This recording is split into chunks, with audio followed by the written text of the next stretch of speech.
आपके life purpose क्या है? धर्मा, अर्धनारीश्वर, सूर्य। धर्मा,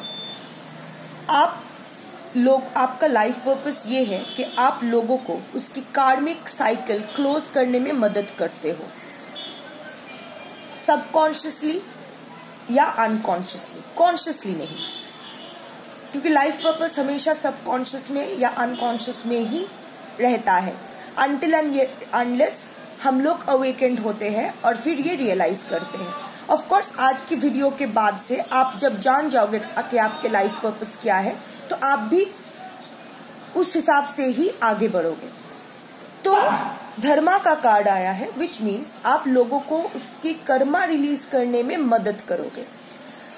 अगर आप देखोगे तो आपकी लाइफ में हमेशा से ही, बचपन से ही ऐसा हुआ है कि आपके आसपास के जो भी लोग हैं, जाने या अनजाने, अगर वो लोग आपके साथ अच्छा किया है तो उनके साथ हमेशा अच्छा ही हुआ है, और जो भी आपके साथ कुछ बुरा किया है उसके साथ हमेशा बुरा ही हुआ है। वो इसलिए नहीं कि आप फैक्टर हो, वो इसलिए क्योंकि आप यूनिवर्स का एक मीडियम हो हर इंसान को उसका कर्मा देने के लिए। हो सकता है आपके लाइफ में, आपके नेटल चार्ट में, आपके कुंडली में सैटर्न का पोजीशन बहुत ही स्ट्रांग है और ऐसे पोजीशन पे है इनफैक्ट जहां वो सबके साथ न्याय करते हैं। और देखिए, जब मैं कर्मा बोलती हूँ, ऐसा कमेंट में हमेशा आता है कि कर्मा बुरा है, ये है वो है, पर कर्मा बुरा नहीं है। It's the boomerang effect of the universe. हम लोग जो यूनिवर्स की तरफ फेंकेंगे वही हमारे तरफ आएगा वापस। जैसे बूमेरंग होता है ना कि जो जिस तरफ जो फेंकोगे वो रिवर्स करके हमारे पास आएगा। तो अच्छे कर्म के अच्छे फल मिलेंगे, बुरे कर्म के बुरे फल मिलेंगे। अकॉर्डिंगली हमारे जो संचित कर्मा प्रारब्ध या आगामी है, अकॉर्डिंगली हमको वही कर्म मिलेंगे। देखिए, संचित कर्मा जो पास्ट लाइफ या पास्ट कर्मा है वो हम चेंज नहीं कर सकते अगर ब्रॉडली स्पीकिंग, पर जो हमारा प्रारब्ध है, जो हमारे प्रेजेंट है, उसको हम हमेशा चेंज कर सकते हैं अपने कर्म द्वारा।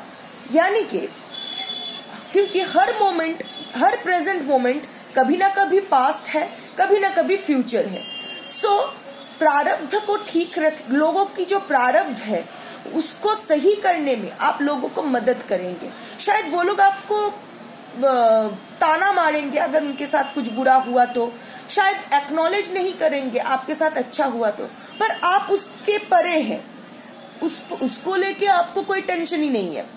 इनफैक्ट एक बात आप भी नोटिस करेंगे कि आप अगर किसी के साथ थोड़ा सा भी गलत करो तो आपके साथ बहुत बुरा हो जाता है, पर अगर कोई आपके साथ बुरा करे तो शनि महाराज उसको नहीं छोड़ते हैं, ना जीने लायक रखते हैं ना मरने लायक रखते हैं, अगर आप सही हो और वो गलत है तो। ये भी एक इंडिकेशन है कि आप यूनिवर्स का एक मीडियम हो, क्योंकि यही नियम है, जो जैसा बोएगा वो वैसा ही फल पाएगा। यही यूनिवर्स का, यही प्रकृति का नियम है। सो आप लोगों को उनके कर्मा, आप एक सोच लो कि आप एक आईने की तरह हो। लोगों को लोग क्या होते हैं, जब आईने में अपना फेस देखते हैं तो उनको सच्चाई नजर आता है। जो हम लोग को बहुत सारे मिसकंसेप्शंस रहते हैं, मैं बहुत खूबसूरत हूँ या फिर मैं बहुत बदसूरत हूँ, एक एग्जाम्पल दे रही हूँ। पर जब हम लोग आईना देखते हैं तो हम लोग को पता चलता है कि एग्जैक्टली हम लोग क्या है। आईने में अपनी आंखों से आंखें मिलाने के लायक बनाते हैं आप लोगों को। यूनिवर्स कभी किसी को पनिश या रिवॉर्ड नहीं करती है। Reward of course, reward is the liberation, पर पनिशमेंट जो हम लोग के लिए पनिशमेंट लगता है कि हम लोग भुगत रहे हैं, वो एक्चुअली हम लोग को प्रिपरेशन होता है लिबरेशन के लिए। जैसे होता है ना कि अगर जीते जी अपना कर्मा रिलीज नहीं करोगे, शनिदेव जो जैसा आपको डायरेक्ट कर रहे हैं, अगर शनिदेव के हिसाब नहीं मिटाओगे तो मरने के बाद यमराज हिसाब करने बैठ जाएगा और वो और भी ज्यादा पैथेटिक होगा। तो एनीवे, तो आप लोगों को उसके कर्मा से मिलाने के एक मीडियम हो, ये आपका मेन लाइफ पर्पस है। जब ये अब कर्मा का मतलब ये नहीं कि उसके लाइफ में पूरा डिजास्टर हो गया, क्योंकि हर रात के बाद ही सुबह आती है। तो अनलेस हम लोग अपना कर्मा रिलीज करते हैं, अपना नेगेटिव कर्मा जब तक हम लोग कंप्लीट करके रिलीज नहीं करते हैं, तो हम लोग एक पॉजिटिव साइकिल बिगिन नहीं कर सकते। आप वही करने आए हो यहाँ, लोगों की जो नेगेटिव साइकिल है उनकी मदद करके, वो नेगेटिव साइकिल खत्म करके उन्हें सूर्य की तरफ, यानी हीलिंग की तरफ, हैप्पीनेस की तरफ, प्रॉस्पेरिटी की तरफ, उसका कर्मा ठीक करने में आप उसकी मदद करते हो उसको। क्योंकि देखिए 3 तरह के रिफॉर्मेशन होते, जो अगर कर्मा रिलीज का 3 स्टेप्स होते हैं, रियलाइजेशन, रिफॉर्मेशन एंड रिहैबिलिटेशन। मतलब सबसे पहले लोगों को रियलाइज करवाना कि उन्होंने क्या गलत क्या सही किया है। नेक्स्ट इज अर्धनारीश्वर, रिफॉर्मेशन, सुधार। अर्धनारीश्वर, देखिए हमारे जो अंदर इंग यांग या मैस्कुलिन या फेमिनिन एनर्जी होते हैं वो हेविली डिसबैलेंस्ड होते हैं। हर किसी में ऐसा होता है, किसी में मैस्कुलिन एनर्जी ज्यादा, यानी कि कोई बहुत ज्यादा करते हैं, सबके लिए ज्यादा करते हैं, खुद को भूल के सबके लिए ज्यादा करते हैं, और या फिर कभी किसी में फेमिनाइन एनर्जी बहुत ज्यादा होती है, मतलब वो कुछ नहीं करते, बैठे रहते हैं, बस ग्राउंडेड रहते, बस रिसीविंग एंड पे रहते, रिसीविंग, सब दो दो दो, मैं दूंगी नहीं, सिर्फ दो। तो ये देना और लेन और देन के बीच जो बैलेंस है वो अर्धनारीश्वर है।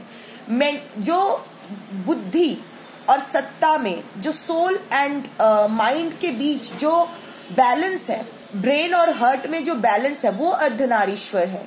बीच का जो रास्ता है, एक्सट्रीम अवॉइड करना, 0 या 100 के बीच जिसका नहीं, बीच का रास्ता, एक मॉडरेशन, एक बैलेंस मेंटेन करना इज रेफॉर्मेशन। क्योंकि जो लोग तो आप इसीलिए आए हो लोगों को रियलाइज कराने, उनको रिफॉर्म करने और उसको रिहैबिलिटेट करने। इस पर मैं नेक्स्ट आ रही हूँ। सो वंस जो लोग आपके द्वारा ये अपने कर्मा को रिलीज कर लेते हैं, तो वो लोग ये रियलाइज करते हैं कि वो लोग जो कर्म किए हैं वो गलत है, तो वो लोग धीरे धीरे रिफॉर्म, सुधारते हैं। आप शायद कमेंट में आके बोलोगे नहीं वो लोग नहीं सुधरेंगे, ये वो, आपको तो जितना बाहर दिखाई दे रहा है आप वही हिसाब से बोल रहे हो ना। इंसान के मन में, इंसान के अंदर क्या चल रहा है, ये जानना सिर्फ परमेश्वर ही कर सकते हैं। अभी नहीं तो बाद में ही सही। जल्दी अगर वो रियलाइज करेगा तो जल्दी वो रिहैबिलिटेट हो जाएगा, जल्दी ही रिलीज हो जाएगा उसका कर्मा। देर से करेगा तो देर से, पर जो भी है आप लोगों में एक बैलेंस लाते हो, एक रियलाइजेशन लाते हो कि क्या सही है क्या गलत है। अब देखिए सही गलत सब्जेक्टिव है, जो मेरे लिए सही है वो आपके लिए गलत हो सकता है एंड वाइस वर्सा। पर फिर भी जो ब्रॉडली अगर हम लोग जनरली स्पीकिंग, तो लोगों को वो रियलाइज करवाना, वो रिफॉर्म करना एंड उसके बाद रिहैबिलिटेट करना। क्योंकि जब तक हम लोग ये नहीं समझ में आता है कि हम लोग गलत किए हैं और हम लोग खुद को सुधारने की कोशिश नहीं करते हैं, तो हम लोग के साथ कुछ अच्छा नहीं हो सकता है। तो आप लोगों को वो रिफॉर्म करने आए हो सकता है आप हीलर हो, कोई एनर्जी वर्कर हो, एस्ट्रोलॉजर हो, टीचर हो, या कुछ भी, या फिर शायद काउंसलर हो, काउंसलर यानी थेरेपिस्ट हो सब, या फिर कोई और प्रोफेशन में हो, पर लोगों को आप हमेशा अच्छी सलाह देते हो, लोग आपके पास सलाह लेने के लिए आते हैं ऐसे ही जनरली, और आप हमेशा लोगों को अच्छी सलाह ही देते हो। तो आप देखिए गलत इंसान नहीं, गलती होती है।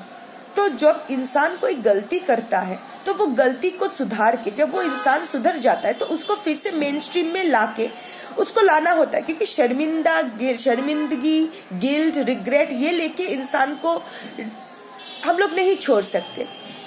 जैसे होता है ना, कोई अगर बीमार होता है तो हम लोग बीमारी के लिए दवाई लेते हैं, थोड़ी ना हम लोग इंसान को मार डालते हैं, ऐसा नहीं है ना, तो बीमारी खत्म करते हैं। तो उसी तरह अगर कोई नेगेटिव कर्मा है उसको वो रियलाइज करवा के, उसको रिफॉर्म करके फिर से उसको मेन स्ट्रीम लाइफ में, उसकी लाइफ में फिर से आके प्लेस कर देना कि देखो अब तुम फ्रेश एकदम सुधर गए हो, सब कुछ ठीक है, अब नई तरह से लाइफ शुरू करो, पुराना साइकिल एंड करके नया साइकिल स्टार्ट करो।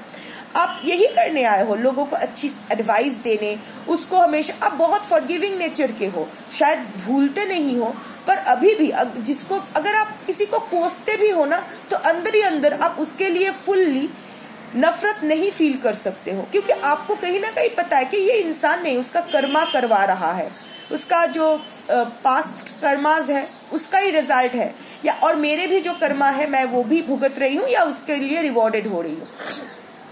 तो हाँ, लोगों को एक फ्रेश बिगिनिंग करवाने के लिए, पॉजिटिव दिशा देने के लिए आप आए हो, यही आपके लाइफ पर्पस है।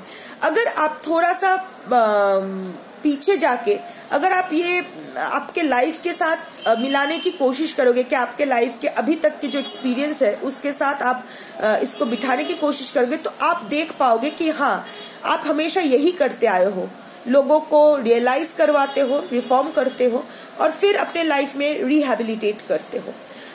और अगर ये रीडिंग आपके साथ नहीं मैच करती तो डेफिनेटली ये रीडिंग आपके लिए नहीं है।